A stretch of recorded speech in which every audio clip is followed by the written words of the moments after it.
Hello, Rise Builders. So, I believe that this is a topic that we all can resonate with.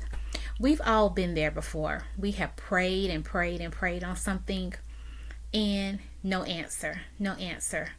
So, how do you navigate through that? How do you manage that? How does that make you feel? I can recall many moons ago, probably about 20, 25 years ago. I was reporting to this particular person, and she made life really hard. It was very difficult working under this individual. And it wasn't just for me, it was other ladies in the area that she did this to as well. We noticed that it was only with the women, but that was a very trying time for me. To no avail. I don't care what I did. It was never enough. It was never good enough. And like I said, it wasn't just myself. It was other ladies as well that she treated like that. But yeah, this went on for months and months and months at a time. And I eventually got promoted into another area.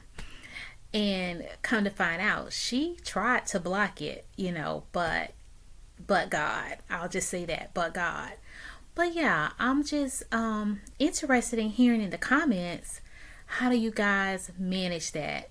What is your solution when you have prayed to God about something and, there's no answer? So I'm just curious to hear from you guys. I got, a couple of notes here that I want to refer to. Number one is understanding divine timing. We don't like to talk about this. We don't like to hear everything, this all the time. We always hear, in God's timing, which is true. But in the meantime, while you're waiting, during the process of God's timing, how are you managing your emotions? Yeah, how do you manage your emotions? So, not all prayers are answered in our timeline. We already know that. Some answers may be delayed because they align with a greater purpose or lesson. And they give an example. Reflect on moments when things worked out better than imagined after a delay. So yeah, just sometimes you have to sit in it. It's God's purpose for you to sit in it and learn a lesson, possibly, strengthening your muscles, your spiritual muscles. Yeah. Examining expectations. That's another one. We are praying for something specific and overlooking the unexpected blessings. Consider whether the no or wait could be a redirection, protection, or preparation. Yeah. Sometimes God is actually protecting us from something. You can want a job so bad, and then God can see something before we can, and that entire position blow up, meaning that it's terminated, or that area is terminated. They no longer decided to keep that team. Or, God forbid, you could be going to work for someone who you just wouldn't be in sync with. So God knows all, but we don't feel like that when we get the no. But sometimes it really is protection, or it could be preparation for your next level. Faith in action.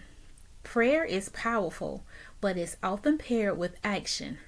Are you taking practical steps while trusting in the process? Yeah, sometimes we can be praying about a business venture. God, I want to have my own business. But what are you doing to prepare for that business? I hear a lot of ladies, gentlemen as well, looking for that mate. How are you preparing to become a wife? How are you preparing to become a husband? Are you already monitoring your spending? Are you getting your credit together? Are you getting your bills aligned so that when you go into a relationship with that other person, you guys don't go in with a lot of debt? So are you making the necessary preparations? So it's a lot that goes into that. Faith in action. Prayer is powerful, but it's often paired with action. And so I was just talking about taking the practical steps. Balance spiritual reliance with personal responsibility. Going into, like I mentioned, a relationship. And what if one person is going in with children and the other person doesn't have children? Have you talked about that? Have you gone to marital counseling? How have you, been trying to prepare for that, trying to merge families together? So all of that matters. So here are some action steps you can do. You can journal, writing your emotions down. I'm really big on journaling, as opposed to screaming to the top of your lungs. Just write your feelings down. See how you're feeling day by day. That is going to be very helpful for you. Seek wisdom through community. Join a faith-based group or speak with spiritual mentors. Make sure you're speaking to the right people, and get that counseling as needed. Hearing others' experience may offer fresh perspectives or encouragement.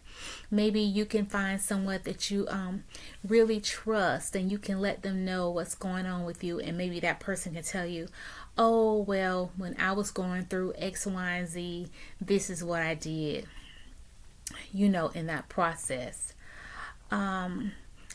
So I'm just curious to hear from others. What do you do when you have just prayed and prayed and prayed and you have not received a response? Do you just continue to pray, or do you stop? Do you halt or just walk away or leave it alone? Or do you just continue to pray about it, and while you're praying, you're just trying to be productive and work on other things? That's what I do. I continually pray about it. And another thing, I just don't keep, let me see how I want to say this. I just don't keep taking the same petition before God. He's already heard me once. Maybe I'll go back twice.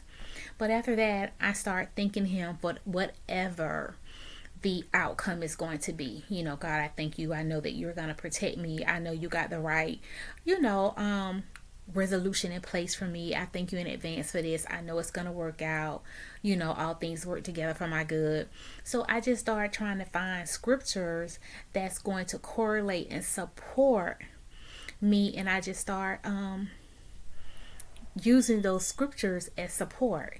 Yeah, I do that. I just use those scriptures as support, and I start leaning in on the word of God. I just don't see, for me, just to keep going by, Lord, do this, Lord, Lord, Lord. He's already heard my cry. He's already heard, my petition. So now I have to just trust the process. And also, if it's something that I can do, I need to do my part. I need to do my part, and the part that I can't do, I need to lean in and give that to God. Because sometimes there are steps that we can take to push the process forward.